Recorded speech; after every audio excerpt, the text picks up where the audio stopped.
Is that your drink? Whose drink is that? Okay, can I have a look at the drink? And cheese and bulk as well. Right, so that's got a colour in it. Colour 110, that's an artificial colour. Food detective and nutrition author Sue Dengate thinks she can find the answer to most kids' problems here, in their lunchboxes.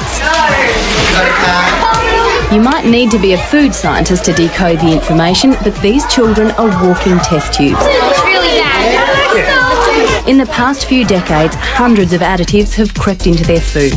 Colours, flavours, preservatives. At least 60 of them cause problems for some kids.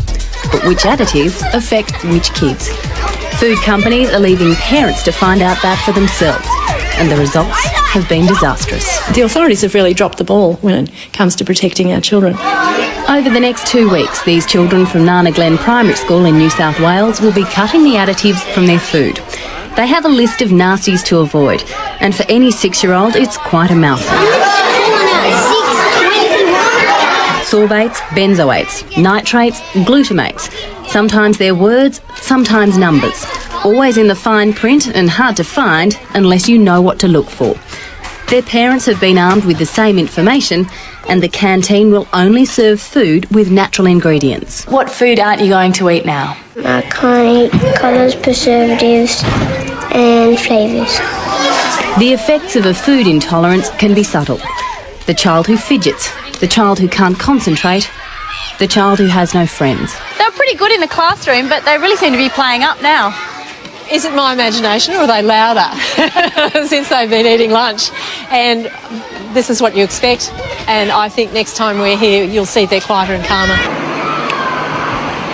It's been 2 weeks since the children of Nana Glen went additive free. We've come back to see if it's actually made any difference at all.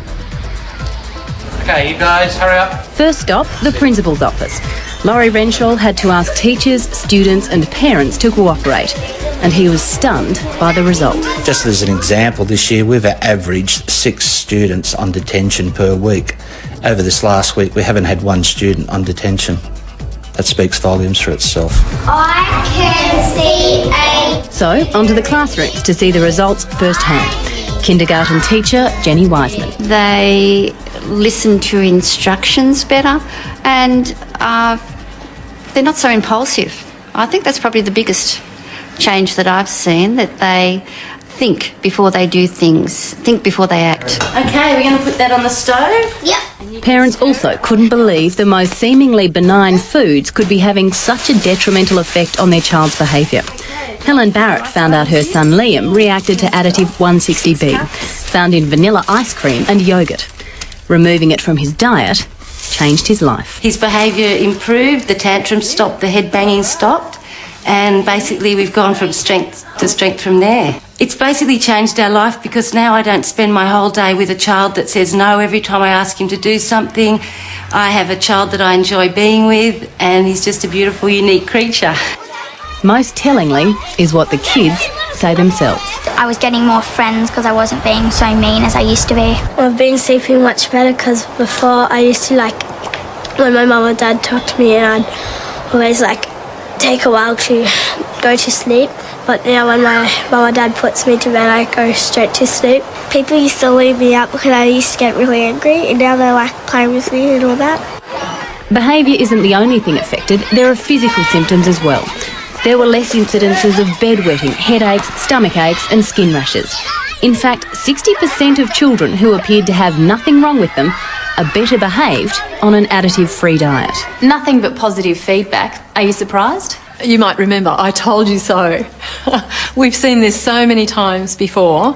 You take a lovely school with wonderful kids, and then 2 weeks later everyone is talking about the huge changes they've seen.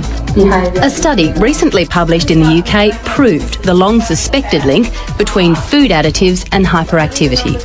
The food authorities there have already started removing harmful colours from food.